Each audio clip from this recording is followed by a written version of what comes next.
मंजिल मिले ना मिले ये तो मुकद्दर की बात है, हम कोशिश भी ना करें ये तो गलत बात है।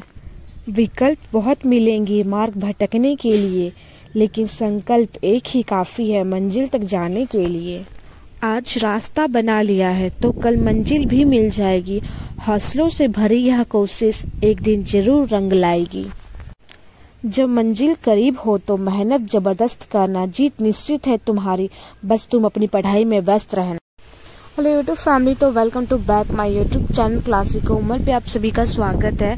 कैसे हैं आप सब? आई होप कि आप लोग सब बहुत अच्छे होंगे। तो गुड मॉर्निंग आप सभी को। तो अभी मैं आ चुकी थी सुबह, मतलब उठ चुकी थी, सुबह हो चुकी थी। तो क्योंकि सर को जाना था कहीं रांची वगैरह, मतलब उनका काम था रांची में, तो वही रांची जाएंगे। तो उसके बाद तो क्लासेस छुट्टी थी, फिर मैं आती हूँ नहा के।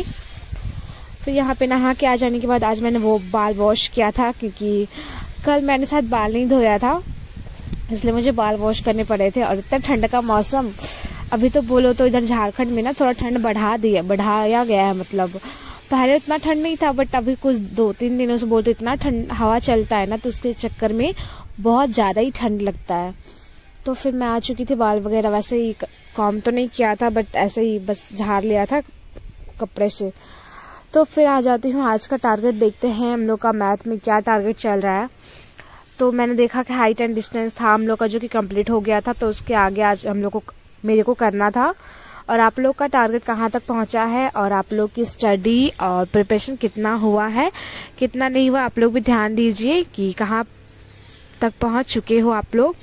और मॉक वगैरह डेली लगाते रहिए। तो यहाँ पे फिर मैंने अपना सारा टारगेट देखा, आज का चेक किया कि मुझे आज क्या क्या स्टडी में करना है। तो मैं रोज तो अभी ब्लॉग नहीं ला पा रही हूँ, बट मैं जब टाइम मिलता तब मैं ब्लॉग लाती हूँ आप लोग के लिए, 2 दिन के बाद, 1 दिन के बाद, 3 दिन के बाद।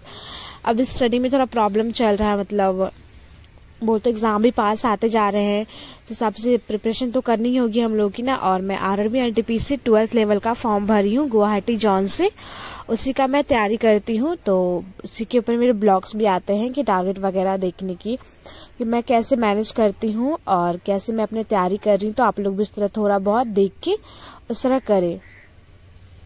तो फिर टारगेट डिसाइड हो जाने के बाद मैं आ जाती हूँ स्टडी के लिए। तो पहले तो मैं स्टैटिक्स को कंप्लीट करती हूँ, स्टैटिक जीके का पॉइंट जितना कुछ भी होता है सारा कुछ।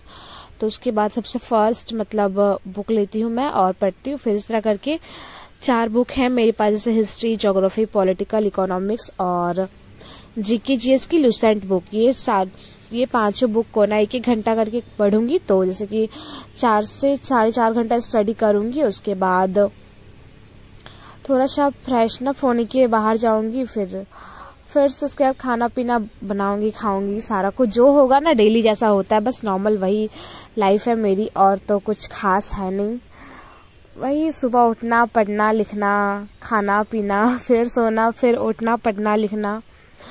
और आप लोग की प्रिपरेशन कहाँ तक पहुंचे हैं और चल भी रहे हैं कि नहीं, क्योंकि एग्जाम में इतना टाइम हो जाने के बाद तो टाइम रहता है ना, तो शुरू में बहुत जोश लगता है कि हाँ चलो पढ़ लेते। जैसे जैसे टाइम बीतता है ना, तो जोश कहीं ना कहीं थोड़े कम लेवल में आ जाते हैं, मतलब।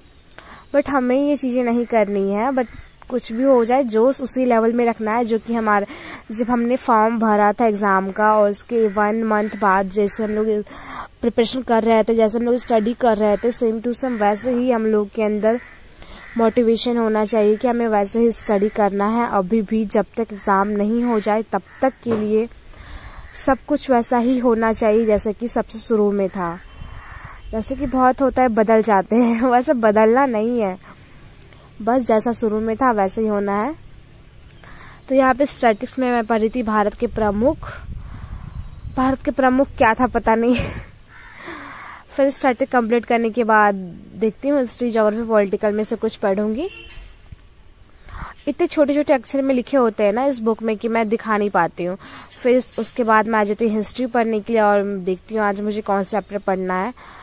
तो आज मुझे पढ़ना है भारतीय समाचार पत्रों का इतिहास। ये चैप्टर मैंने शायद पहले पढ़ रखा है, फिर से मैं आज पढ़ रही थी, क्योंकि इस चैप्टर में ना मुझे बहुत सारे डाउट हो रहे थे। जब मैंने इसका ऑब्जेक्टिव लगाया ना, मतलब प्रैक्टिस साइट से जाके इसका ऑब्जेक्टिव लगाया इस टॉपिक का, तो मैं इसका ना मतलब कर ही नहीं पा रही हूँ, मतलब आंसर्स नहीं कर पा रही हूँ। तो मुझे लगा कि इस चैप्टर को दोबारा से पढ़ना चाहिए, थोड़ा लेंथी चैप्टर है मतलब, इसलिए फिर मैं दोबारा से इस चैप्टर को पढ़ती हूँ पूरे अच्छे से। फिर आ जाते हैं हम लोग भूगोल की ओर, पृथ्वी गोल की ओर आ जाते हैं।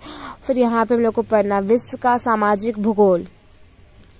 तो उसमें से आप भूगोल, हिस्ट्री, ज्योग्राफी जब मैं पढ़ती हूँ ना, तो मुझे लगता है ना इसकी 6 या फिर 7 क्लास का स्टूडेंट होना, वैसा वाला फीलिंग आता है, पता है। क्योंकि स्कूल टाइम में हम ना ऐसे ही पढ़ा करते थे ना, बुक मतलब सारा कुछ का। तो आप लोग मॉक वगैरह लगाते रहिए, मेरी भी मॉक अभी चल रहे हैं, मैं भी मॉक लगा रही हूँ। और अभी नंबर की बात करें तो कोशिश तो अभी और करनी है, मैं नहीं कहूँगी कि कोशिश कंप्लीट है मेरा, अभी टाइम भी है। वैसे एग्जाम में हमारे टाइम है, जैसे कि जून में हम लोग का एग्जाम है 12th RRB NTPC का। जून मतलब 15 जून से हम लोग का एग्जाम स्टार्ट हो जाने हैं।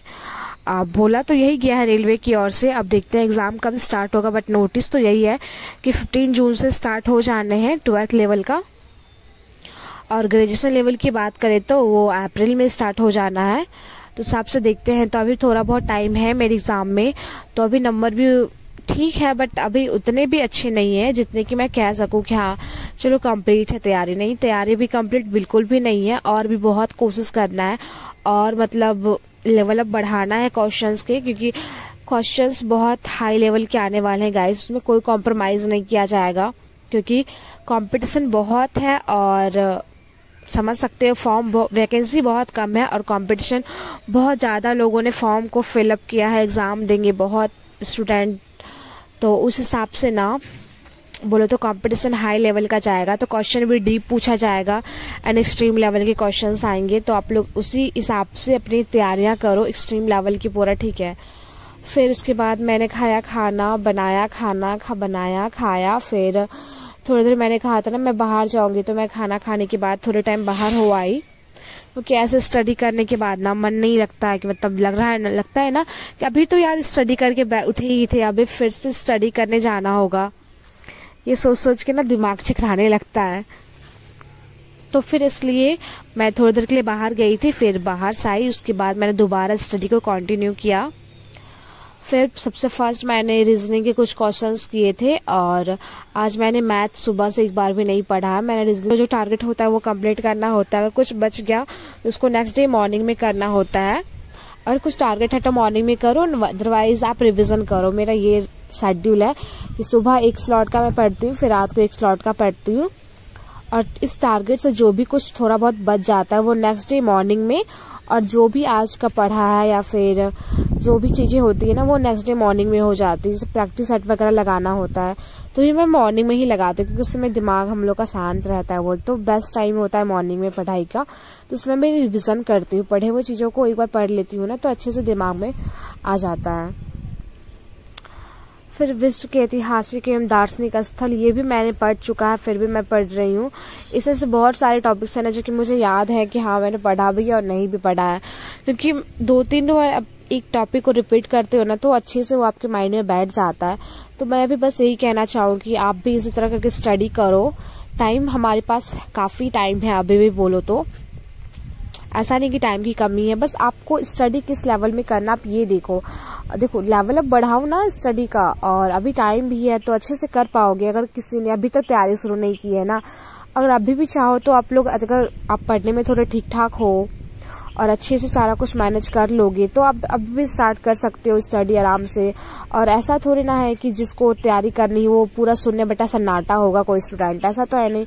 कि जिस बंदे को कंपटीशन करना है ना वो पहले से थोड़ा बहुत तो पढ़ चुका ही होता है। जैसे कि मैथ रीजनिंग के क्वेश्चंस, मैथ रीजनिंग के टॉपिक तो हर एग्जाम में सेम ही होते हैं, तो मैथ और रीजनिंग तो मोस्टली स्टूडेंट के कंप्लीट ही रहते हैं। बोले तो कुछ टॉपिक्स होता है जो कि हमें एक्स्ट्रा टाइम देके करना पड़ता है, और जीके जिसके भी कुछ ऐसे सिलेबस में ऐड हो जाते हैं जो कि दूसरे कंपटीशन में नहीं था। बट मोस्टली चीजें हर कंपटीशन एग्जाम में ना सेम होता है, इसलिए अच्छे से तैयारी करो, अभी बहुत टाइम है, आराम से हो जाएगा सबका, ज्यादा स्ट्रेस नहीं लेना है। तो वीडियो पसंद आया हो तो वीडियो को लाइक कीजिएगा, चैनल पे अगर नए हैं तो चैनल को सब्सक्राइब कीजिएगा। मिलते हैं नेक्स्ट वीडियो में। कोई भी डाउट हो कमेंट करके पूछ सकते हैं, मैं रिप्लाई कर दिया करूंगी। ओके, तो बाय बाय सबको। मेरी तबीयत थोड़ी ठीक नहीं थी, फिर भी मैंने ब्लॉग लाया। ओके।